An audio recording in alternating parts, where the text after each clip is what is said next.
Village. Pre-show chat, I reckon. We've got about 4 minutes before we officially go live. Yeah. So we're going to talk about this beautiful book, The Night Village. I love the cover, by the way. It's beautiful, isn't it? Very cool. Not only do I like the colours of it, I've got this beautiful building, which we'll talk about soon as well, but the colours are just, that's pretty cool, right? I know. It's Nada Bakovic. She does a lot of book covers, I think, for a lot of publishers, but for Fremantle Press. And really beautiful. I know. It's kind of the letters are like lamplight, I think. Yes, it's kind of, I don't know, it's creepy, but it's almost kind of romantically beautiful too for some reason. I think it's the great sort of effect. Was this the first cover that you saw, or were there a couple going on? This was the only one that I saw. I think there may have been others, but I think they went to booksellers and stuff and maybe talked about other ones. But I saw that one and said, I love it. I said, my name's huge, but I can live with that. How do you feel when your name's that big? It's weird. I was like, oh my God, it's too big. But Fremantle Press said, just fake it till you make it, doesn't matter. I like it. Because even though it's big, it doesn't stand out as much as because it's yellow here. So exactly. It's quite big. It still kind of, blends in with the background. I love it. It's actually, I see a lot of book covers. You can probably imagine. It's actually up there with one of my favourites. I think it's my favourite. It's beautiful. We've got about 3 minutes before we officially kick off on the Facebook page. So you're in Germany. Tell us about that. Yes. Well, we moved here in 2018 to travel and, get to know, just kind of live in a different part of the world. And my husband was born here. He's born in Berlin. So he wanted to come back and spend time with his family. And then the pandemic hit, so we spent a lot of last year in lockdown. But I was working on this book, which made it a lot better. And now it's starting to open up again, which is nice. And how's your German? You speaking German? It's really hard. I'm going back to class in August. Okay. I do love it. It's a beautiful language, but it's really hard. I don't know if you've ever tried speaking it. It's the grammar and everything is. Yeah, I've got a lot of family in Holland, and I know it's a similar-ish language. And so I went to Holland with very good intentions, Zoe, of learning how to speak Dutch. And then I got there and everyone speaks English and it was permission to be lazy. Yeah, it's the same here. And if you try and speak German, they just listen and they go, nah, she can't. She's A1 level. I'm just going to answer her back in perfect English. Also, now they're very bilingual. Like my cousin over there, she was learning English and then obviously she could speak Dutch, and then they were learning a third language. I think it was French or something. So they're very bilingual, and here we are, one language. We go over there, try and speak it, and then we just give up because their English is perfect. So that was one of my failures in life. So where were they in Holland? In Amsterdam or somewhere? Rotterdam is where my cousin lives, and I stayed there. We had this beautiful time. She's so her father, he went to England during the week and worked there. So we had this beautiful 2-story house in Rotterdam by ourselves. And oh my gosh, you know what they eat for breakfast, right? Like it's every morning it's ham and cheese and bread, and it's this gourmet breakfast every morning. It's a big meal. This is and then they have a tiny dinner, probably. I think that's what it's like here. Well, I don't remember having a tiny meal ever. When I was there. It was a lot of fun. We're going to kick off very shortly, I think. It's 11:30. What I just want to ask you one question about this in a pre-show chat we're having, which I'm quite enjoying, is I found it really funny when I was over there. It was about 15 degrees and my cousin starts getting ready for the beach. I'm like, what are you doing? And she's like, it's going to be 18 degrees. Let's go to the beach. I'm like, oh, all right. So I grab a jumper, obviously. They're in their bikinis. Is that kind of your experience or something similar to that? Yeah. There's a lake near me called the Topelsee, and I'll go for a walk in my coat all rubbed up in, 1 or 2 degrees. and a man will walk out of the lake completely naked, having had a swim. And he'll say good morning to me. I was like, hi. And then I feel the water and it's like ice. It was a good morning. I'm not sure what it is. I took a drink at that time also.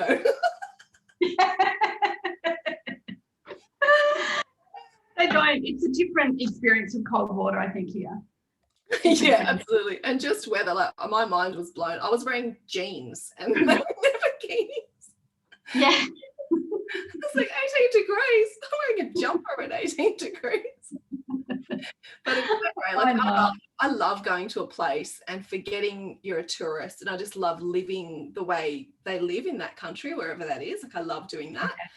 Yeah. So when I got to stay with my cousin for a number of weeks, like I just hung out with her and just did whatever she did and her friends did. And I think that's the best way to really immerse yourself into the culture. Definitely. Yeah, definitely. And you can do that when you're young and you're just kind of hanging out with friends all the time. It's fun. Yeah, absolutely. Yeah, good time. Well, I think it's time to kick off. I can see that we are live on Facebook. So as much as I'm thoroughly enjoying this pre-show chat, we should probably have anything. Yeah. about swimming. If you missed it, if you weren't here for the pre-show, we talked about naked swimming in a lake. I'm sorry you missed that. I spat out my water too. I wasn't expecting it. So let's kick off this awesome show. We are now live. So let me introduce the book and you and me, and then we'll get off and have this amazing chat about this beautiful book. Pre-show chat, we discuss this gorgeous, gorgeous cover. So we've got lots to talk about. But we're live now, so welcome to Fremantle Press, a shot in the dark live stream. I love doing these live streams. I'm Dani V, host of Words and Nerds podcast, where I interview authors about their writing and how literature has the power to change the world. If you have a question for us, if you're watching live or something you'd like to share or anything you'd like to say to us, please put it in the comments and I'll try my very best to get to it throughout this discussion tonight. Now, I'm really super excited. You can see her on the screen for yourselves, but I'm interviewing Zoe Deleuil about her compelling novel with one of the most beautiful covers I've seen this year, The Night Village. Zoe was born in Perth and studied communications at Murdoch University. She moved to London, working as a magazine sub-editor for the BBC before completing a master's in creative writing. And The Night Village was shortlisted for the City of Fremantle TAG Hungerford Awards back in 2018. Welcome to A Shot in the Dark. You're beaming all the way from Germany, which is pretty cool. Zoe Deleuil. Hello, thanks for having me. Now, I love how this is going live, Fremantle Press, as we know, in beautiful Perth. I'm in Sydney. We love Sydney. I'm in lockdown for another 4 weeks. We won't talk about that. And you are all the way from Germany. So I just love how technology has been able to bring us together. And I think with all the lockdowns that we've all experienced in different forms and shapes, it's amazing that we can connect like this. So very grateful that we were able to do that. How are you, Zoe? I'm good. I'm very good. Thank you. It's 11 a.m. We're at, so a reasonable hour of the day. Yep. I've been up for a while. I've prepared my questions. I've been for a walk to try and calm down. Well, I hate to shock you, but I rarely stick to the questions, so that's probably good. Really bad habit of mine. I write them and I don't read any of them. But we will start off with a pretty comfortable question, a question that I ask all the guests first up. Just to start us off, can you give us an elevator pitch as to what The Night Village is about? And I'm going to hold it up again because it's so pretty. Yeah. Sure. So The Night Village, it opens with my main character, Simone. She's in a hospital in London and she's having her first baby with her boyfriend, Paul. She doesn't actually know him that well, and she is quite kind of shocked by the whole situation. It wasn't something that she planned. She goes home the next day to his apartment at the Barbican and just has to get on with her life as a new mum.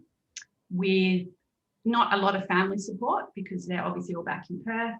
And then about 2 weeks after that, Paul's cousin Rachel calls and she wants to come and stay. And Simone kind of thinks, oh, okay, I can't really complain because this isn't really my house. So Rachel comes to stay the next day And as soon as she comes, Simone kind of feels on edge. She doesn't really know why, but she just kind of, there's something about Rachel that kind of makes her feel anxious. And as the novel goes on, we kind of see Simone becoming more and more tired, and we never really know if it's her paranoia and her kind of own thoughts, or if there is something going on. And then by the end of the novel, we've kind of found out, and I guess I would say that Simone is in a very different place from where she started.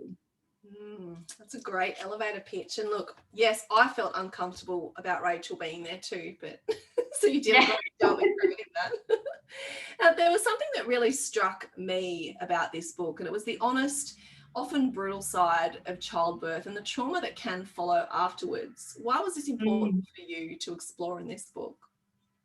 I think it was probably that before you have children, you only really see childbirth depicted in movies, and it's very quick. It's usually kind of a bit of screaming and then it's over. And the female protagonist always is still looking quite beautiful, sweaty. Yeah, the makeup on, the hair's nice, it's kind of fine. And same in kind of, you know, nappy commercials and all of that. It's all very kind of sanitized, but it's actually not really like that. And then when you kind of cross over, it's like you start hearing the true stories, and you realize that, I mean, I kind of realized just talking to a lot of women that they're often left quite traumatized by the birth. They feel like they weren't given the pain relief that they wanted, or they weren't given the support, and they feel kind of like they've failed in some way, but it's not really something you can dwell on, because you kind of have to get on with looking after this baby. So I kind of thought, well, maybe there's a story there. I don't really know what else to write about, because I was looking after two small children, but I thought maybe that is, you know, maybe there's a novel there. There's a lot of chat about it online and stuff. You know, you see a lot of anonymous stories online. And so I just thought maybe I'll just try and write about it. And it was so refreshing to read, it was, because, and I think it's a reference in the book as well about her baby book. She said, I might donate it, I might just chuck it in the bin, because it'll save someone from seeing all these unrealistic expectations. And it is, because, you know, people want to hear about, you know, the good things, which is great, and they want to hold the beautiful baby, which again, fantastic. But I still feel even now that the trauma or the difficulty or the challenges you have, not only having a baby, but the things that follow afterwards, it's almost like they're a taboo subject. And, you know, I know post-birth, when I had my children, there was, you know, I had a lot of things going on in terms of, you know, post-natal anxiety, but it was, you felt really alone, because even though people talk about it, it still doesn't feel like it's a topic you can freely express, I guess, until you're through it. Would you agree with that? Yeah, I don't think it is. I don't think that it's talked about. I think partly because a lot of women, well, some women do have a great experience and they find it easy, which is wonderful, and it should be like that for everyone. But I think if you don't feel like that, you don't really kind of know how to bring it up sometimes. And maybe there's kind of an expectation. I think there's often a kind of attitude that, well, you've got a healthy baby, so what are you worried about? It's like, well, true. And of course that is the most important thing, but it's also, I think, it does leave a lot of women feeling really traumatized and very anxious, like you say. And it was funny, yesterday I was looking at these questions and I was thinking about, and I Googled birth trauma, because I hadn't really thought about it being about birth trauma. And there is actually a birth trauma association now in Australia, but it's only been set up in 2016. Wow. Yeah. So it's quite a new thing to even be talking about this. And it's interesting. I do think we've come a long way, because we have names for things, you know, postnatal anxiety and depression, and we have that group that you were just talking about. But I think as well, you almost feel more comfortable talking about it after the fact. Like now I can talk about it with quite, you know, comfortable ease about the challenges I went through post giving birth. But when you are in it, it's very hard to reach out, I think. And I think that's when you need to reach out the most. Yeah, exactly. But it's hard to, because you're so tired and overwhelmed anyway. Yeah, that's right. Yeah. Sleep. What is sleep? Yeah, I just need to get a shower done. I can't go dealing with my mental health as well. Yeah, and it's really, that's dangerous, right? So I'm just so glad that, that's why I wanted to bring that up first of all. I'm so glad that this book, I mean, it does many things, but in the beginning it really sort of touches on that rawness of childbirth and what comes after, because I don't think it's talked about enough. No, That's right. And I kind of felt like it was a book I would have liked to have read then, because it's quite easy to read. It's kind of a page turner. It's got a bit of a thriller, you know, it wasn't too, I mean, it is quite heavy, I guess, but it's quite nice to be taken out of your own life a bit, I think, and read a book that's completely different from what, you know, your experience. I tried to do that too. I loved as well, just, you know, one more point on this, how you talked about the noisy brain. For me, it was like those 3 a.m. thoughts, you know, when the baby's constantly awake. And, you know, Simone puts it as the noisy brain and those irrational fears. Was that from a personal experience or experience of friends you've known or things that you've read? Because it's very real. Yeah, I think it was kind of me, probably things I read online and probably talking to friends. I don't know where that actual phrase came from. That might have been something that I picked up from somewhere, but it definitely resonated with me. And yeah, it is that kind of inability to switch off after a while when your sleep is so broken that you just think, what's the point in going to sleep? Like, and you just lie there and you know you're going to get woken up. I think, yeah, definitely having sleep taken away from me was a huge shock, because I really like my sleep. You just need it too. I remember there was a point I forgot my own name because my son never slept. And I was like, I don't even know my own name. That 3 a.m. I've done a bit of research on the 3 a.m. and it is the most vulnerable time of the human body. So in that 3 to 4 a.m. period of time, it's your body physically is the most at its most vulnerable. And then if you're also awake, not having sleep, feeling anxious, you can imagine that space is quite terrifying. So that really resonated with me as well. And there's quite a bit of research on it, which is really interesting. I didn't know that. Yeah. I know that 3 a.m. is when, if you've got insomnia, that's when you wake up and you can't get back to sleep. It is a very bad time. You can always message me at 3 a.m. because I'll be awake experiencing it. Will be. It'll be like 10 o'clock where you are. Let's talk about setting, because this setting's great. And I'm going to bring the cover up again because I think it just the Barbican encapsulates this really beautifully. But the setting of a high-rise apartment, it really added tension to the story, that claustrophobic feeling felt by both the reader and Simone. Tell me about setting. I mean, I know it was set in London, so you know you're going to have a different setting anyway, but why were you driven to set in this high-rise building in a city, which is interesting because it's got a lot of people in it, but that can actually make you feel even more lonely. So talk to me about setting.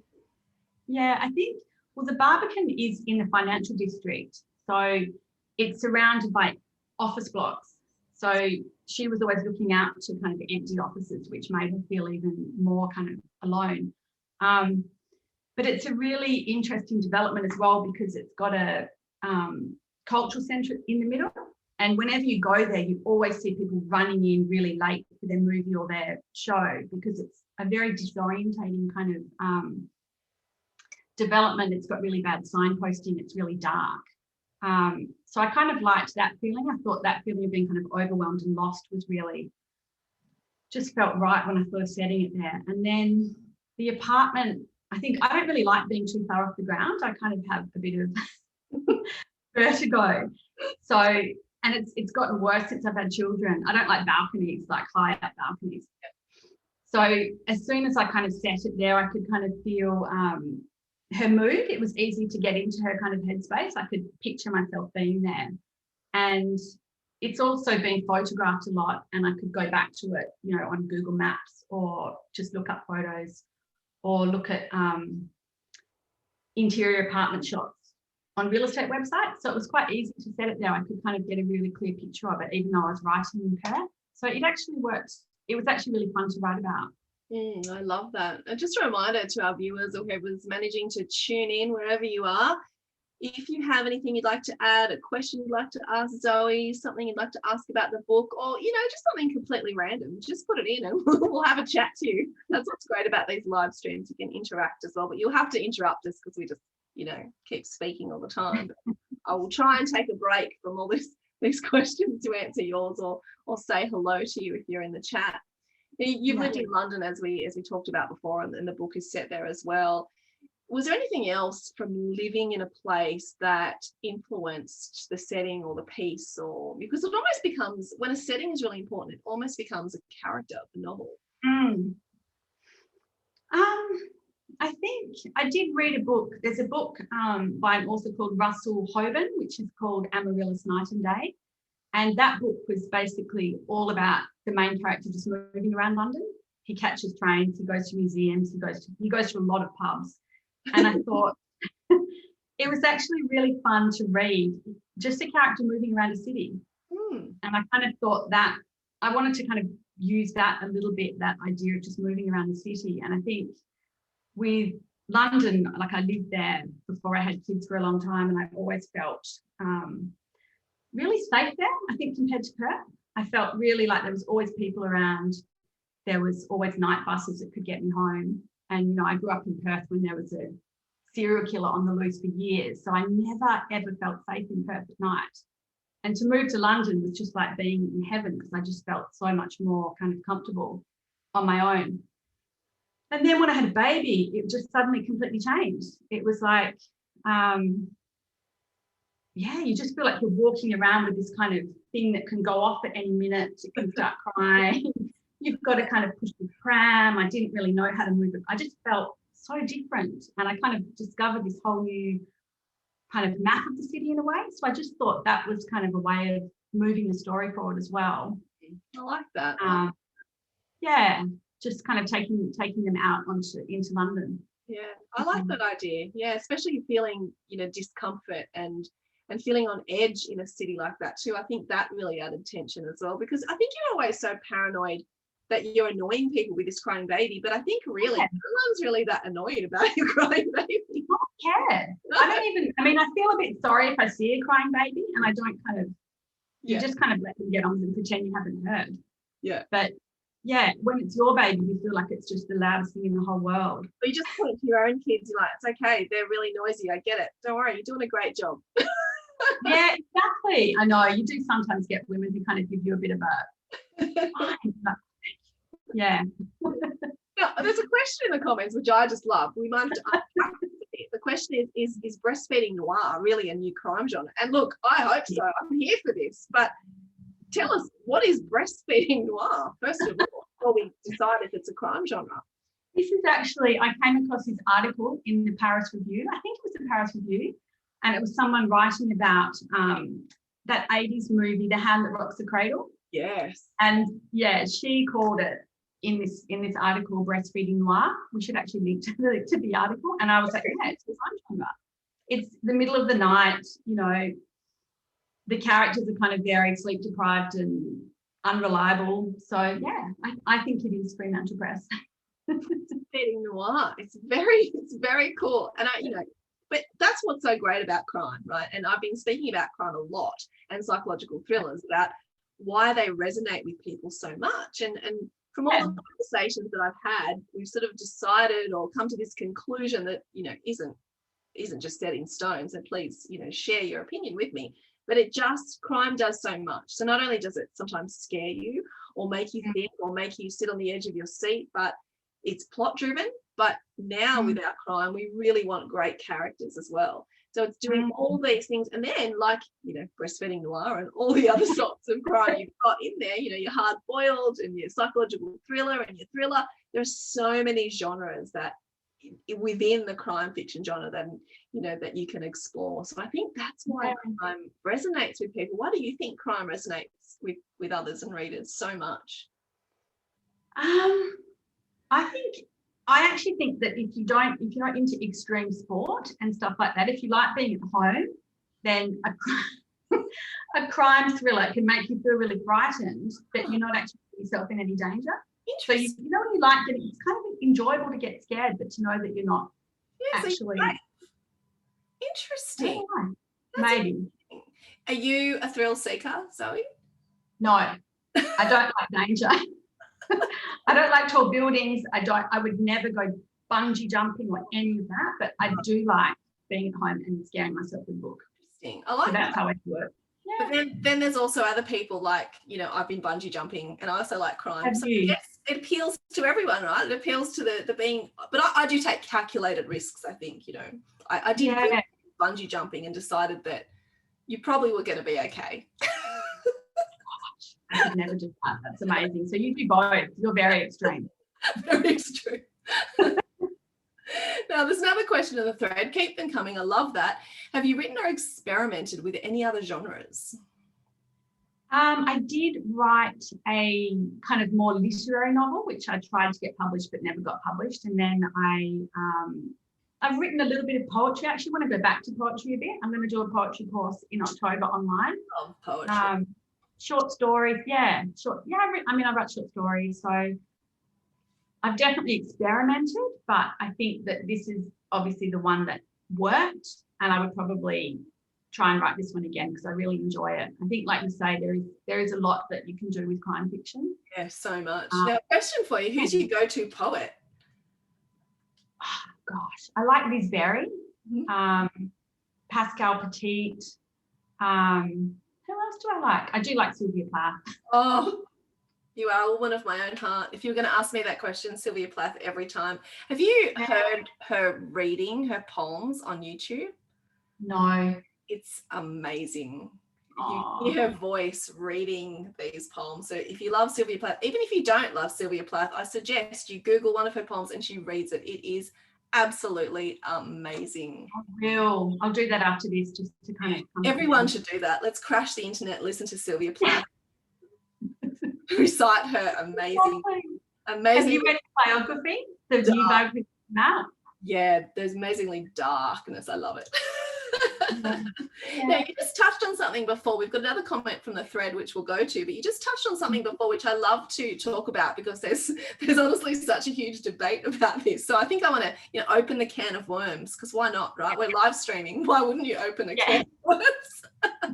So you talked about writing literary fiction, and I guess this is probably more commercial fiction, right? But then there's this debate about whether the two even exist and how and who judges those things. So what to you is a literary piece of work in comparison to a commercial piece of work? Yeah, I don't know. I think there's much more crossover. I mean, I suppose for me, I think of literary as being, the language is much more crafted. There's a lot more focus on the actual language and it's much more beautiful. Almost more like poetry. But there is a lot more crossover. Like if you think of something like Girl, Woman, Other by Bernadette Evaristo, that's very literary, but it was a huge commercial success. So ideally, I would have both. That's the sweet spot. Yeah, that's a sweet spot. I don't think that, I don't know. It's probably... Isn't it? Because I feel now that a lot of, we'll just call it commercial fiction because that's what people refer to it as. A lot of commercial fiction does deal with those things that literary fiction used to only deal with, exploring those important issues, the reflection of society and life and all those things. And I feel like more and more they're edging closer together, even if maybe the two existed at all. So it's an interesting question, isn't it? Yeah, it is definitely. And I think also if you think of chick lit, I mean, a lot of what we used to call chick lit was actually really beautiful literary fiction, but it just wasn't marketed like that. I mean, I've read books that have a really kind of chick lit cover, but the actual work is literary, but it's just kind of been placed in that box, whereas probably if it hadn't been written by a woman, it might be considered more literary. So I think it's also, I don't know, it's subjective. It's interesting, because I guess then the marketing helps people find your book and helps get readers, with their hands on your book. So it's this balance, isn't it, between... Exactly. And you can't really overthink it. I think you just have to kind of write what you want to write, and if it gets put in the commercial box, then... Yeah, and just hope the readers find your work, the readers... Yeah, exactly. And in the thread, someone has said, hi, Zoe and Dani, they're really enjoying the chat. Thank you. And thank you for being part of it. Zoe, can you tell us your writing practice, routine and processes? My practice is probably just to write in short bursts when I can. I don't have like a kind of 8 hours free a day. So I just try and do maybe an hour, and then I would think about it and come back to it. I think time away is really important. Idea from finished manuscript. I mean, with this one, it actually started as a short story. I think short stories are a really good way to test out ideas and test out characters. And if you like them, you might find the short story can kind of fit into something larger. So I think they're probably quite a good way to start. It's less intimidating as well. Yeah, I love that. But the short story then, you've got to go back and obviously do so much filling in. So how does that work? Yeah, you just go back and redraft it.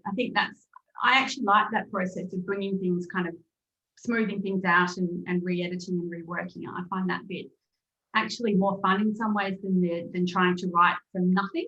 Yeah. I think when you to work with and you can kind of tweak it, it's quite engaging in a way. Like the time passes quickly doing that.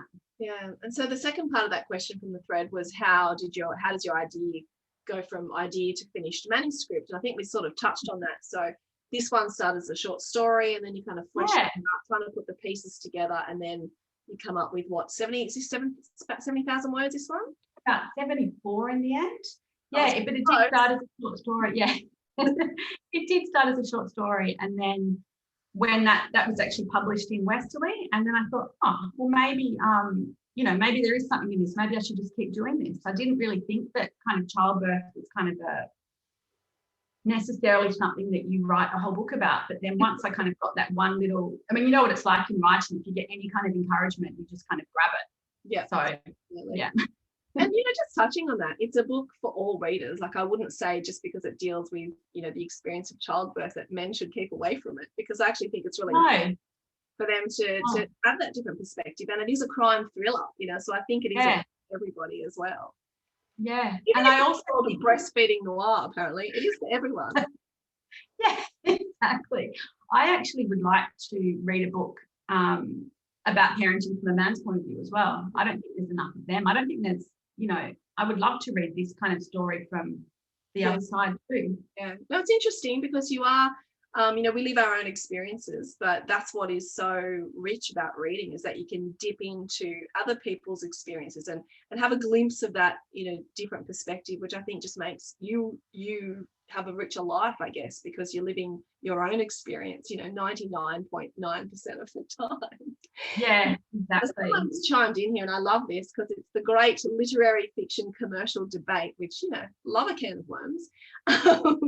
And they've said on the thread here that it teaches the reader something, literary fiction, whereas commercial fiction is for entertainment purposes. And I do agree with that to an extent, I think, but I know that I've read a lot of commercial fiction that I've come out thinking about things as well. I mean, this is the perfect example. I started thinking about the experiences of parenthood and the vulnerability of parenthood, and not so much for me the trauma of childbirth, but the trauma that came afterwards. So I think that is definitely a way of describing literary and commercial. But I think as time goes on and we expect more from our particularly crime fiction, I think the two keep crossing over, which is great. Yeah, I think so too. And I think, I don't know, purely entertainment, I don't know if it ever is. Maybe there is fiction that is just for entertainment, but it's not probably stuff. I probably wouldn't seek it out. I don't think. I'd probably always look for a little bit more. Yeah, and look, if you are writing, we were talking off air about writing novels and writing picture books and all those things, but there's so much thought put into anything that you write, whether it's a poem or a short story or whatever, that you can't help your context and lived experiences to exist in that text somewhere. Even if it's small, if it's a 250 word picture book, or even if it's a 90 word poem, your lived experiences live in those words somewhere, I think. So that's a nice thought, isn't it? I like that. Yeah. No, it is, definitely. Now, a question from the thread again. I love this. It makes my job really easy. I didn't have to think of any questions. When the questions roll in. When the questions roll in. How do you build and maintain suspense and tension in a novel? And I wanted to ask you that as well. Do you plot these things out and think, okay, I need a bit of tension here, a bit of suspense here, or is it a more organic process for you? I think it was more organic, but I mean, when this novel was accepted, I didn't actually think of it as a thriller. I hadn't really, or a psychological suspense. I hadn't kind of placed it in that way. So then when we were editing it with Georgia, she obviously edits a lot of crime fiction. She would very much guide me in that, and she would kind of say, I think you need to kind of take what happens at the end and kind of foreshadow it a bit earlier on, find a way of doing that.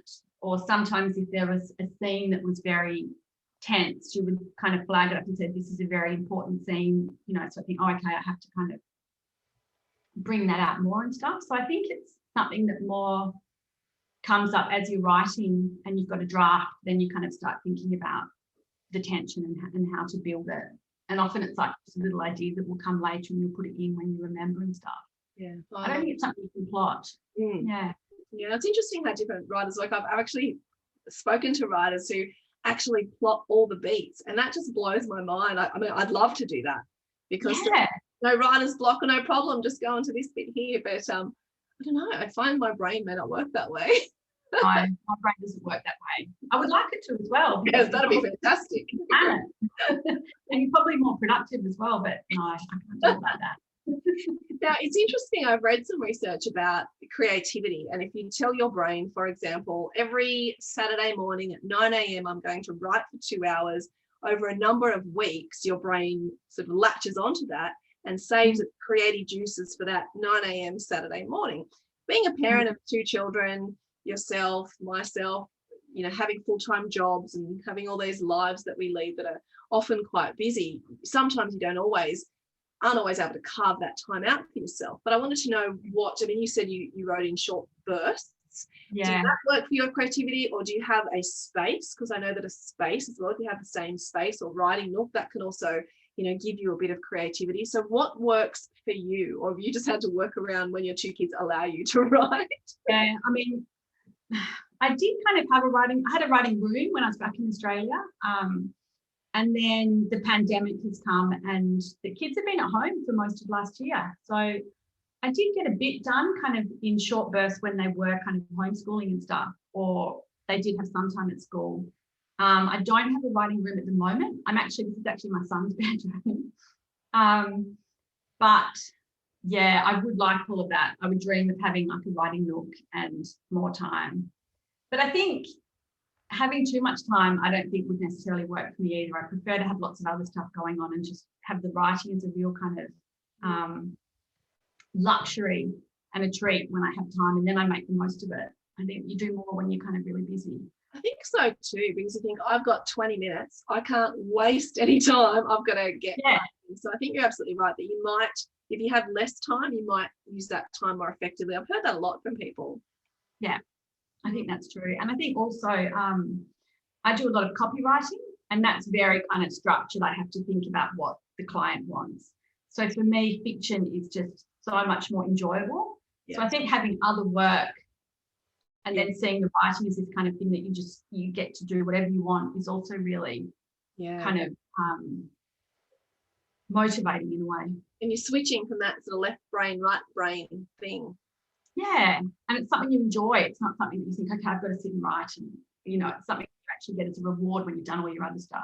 That's it. Now, with you, 2 children, pandemic, copywriting in the day, I'm assuming you sleep occasionally. Yeah. It's important as an artist, as a writer, as a creative to fill that creative bucket. And I know a lot of people have had trouble doing this during a pandemic, because I know myself, I get creativity from the world, and you get inspired by the world. How do you feel, or how have you been feeling your creative bucket in the last year or 2? Probably reading. Reading's always been where I get a lot of inspiration from. I think that's probably my main thing. And going for walks. I've done a lot of walking with your podcast, listening to other writers. I think talking is always really, there's always something you get out of what other people say, which is helpful. I've got a few online writing groups that I belong to where we just kind of chat about stuff, and I think that's really helpful. Just finding other people that also care about writing is also really good. I'd probably like to go back to a writing workshop now. I think I'm about ready to do that again. Yeah, that's good. And there's a comment in the thread that says that on ABC last night, they're saying that COVID is making our brains work differently, which I'm super interested in now, and I want to do a bit more about that. It's hard to think about on the spot, I guess, but has the lockdown, the pandemic made you feel like you work or write in a different way, or have you not had time to process that yet? We might come out of it in 2 years and go, oh, now I know. Yeah, it definitely, I think when it was really locked down here, I felt pretty uninspired and I felt quite gloomy.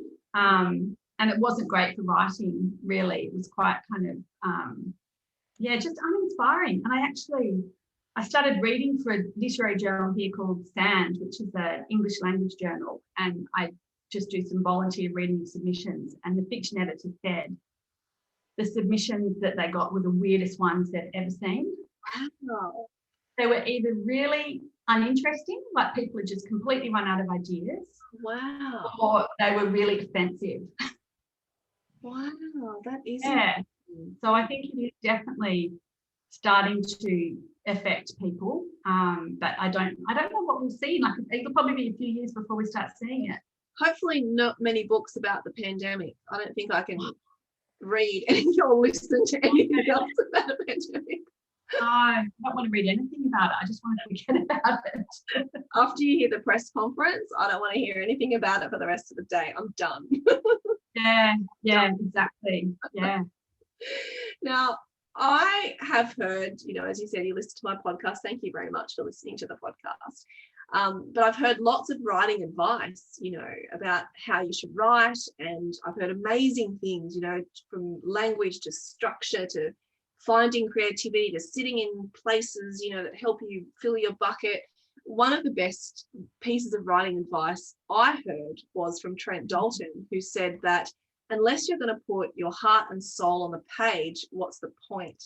And I love that because, you can talk about structure and language, and obviously they're very important things to, need to write a book. You need all that stuff. But I think before any of that stuff, you need to be really willing to be vulnerable and put your heart and soul on the page. And I think if you've read Boy Swallows Universe, you can see that heart and soul on the page. So I wanted to ask you, what is the best writing advice you've ever heard, or you've taken on board, or you use, or you've discovered along your journey as a writer? So I think that's true, what he said. I think that's completely true. You have to be vulnerable on the page. You have to put your heart and soul into it, definitely. And that's what will get published, and that's what people want to read. I think readers know when you've done that. But I think if you're going to do that, you have to also accept there's going to be a degree of anxiety and rejection and a lot of, it's not necessarily an easy thing to do. So you have to find other places in your life where you get to feel safe and comfortable and calm and maybe paid.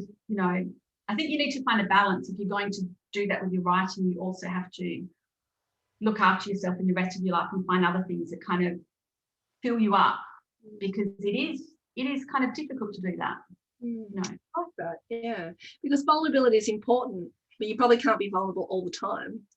No, so you have to kind of build other stuff around you that makes you feel not vulnerable, and then I think that actually helps your writing. That allows you to be more vulnerable when you write. If there's other places where you feel kind of strong and resilient.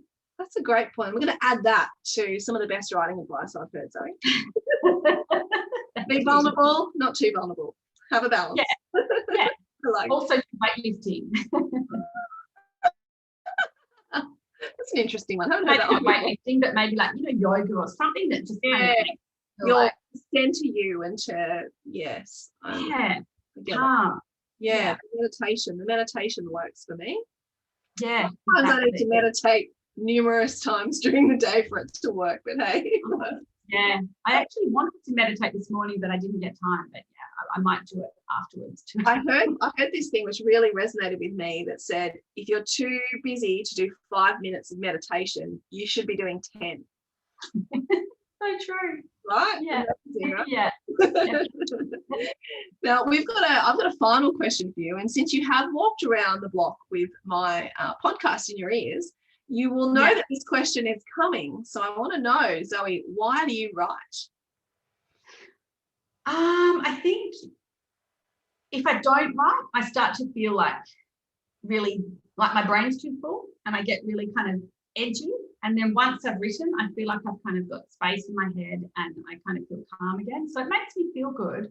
And I think I just like, it's just that creative urge. I think everyone's got it, it might not be writing, it might be cooking or whatever. It's just that making something out of nothing that I enjoy. Yeah. And being present too. Because like I said, even when you compared it to cooking or writing, you have to be present. You can't be anything but present. And often in our lives, busy lives, social media, phones, etc., it's hard to be present. So I think those things, whatever they are, whether it's you go for a jog or a walk or write or cook, those things that make you present are things that sort of nurture you, aren't they, and make you strong, like you said. Yeah, exactly. It's Strong true. to be vulnerable. Beautiful quote. What's that? Strong to be vulnerable. Yeah. Beautiful quote to finish us off. Oh, thank you. Well, I loved this book, love this cover so much. It's so beautiful. You can see it Thank you. And it was just a fantastic crime thriller, psychological thriller, whatever you're calling it. It was fantastic. It was refreshing. It was a little bit different. It made you think all these different things. And the tension in this was just fantastic. So I loved it. I love doing these interviews via live stream. I love A Shot in the Dark with Fremantle Press. So it's been an absolute privilege to speak to you, dig deep about this book, and also have our viewers chip in and talk to us as well. So that's been really, really fun, and thinking about how far away we are geographically and still managing to have this awesome chat. So yeah, does it get any better, really? So thank you so much. Thank you for being on the other side with all the questions. Some I stuck to, some I threw away, which is pretty standard. I think it afforded us a great chat, and obviously thank you, Fremantle, for having me again and trusting me to host these things. But thank you so much, Zoe. It's been an absolute pleasure to read this and speak to you about it. Yeah. Okay. Thanks, viewers. Thank you for joining us. Thank you.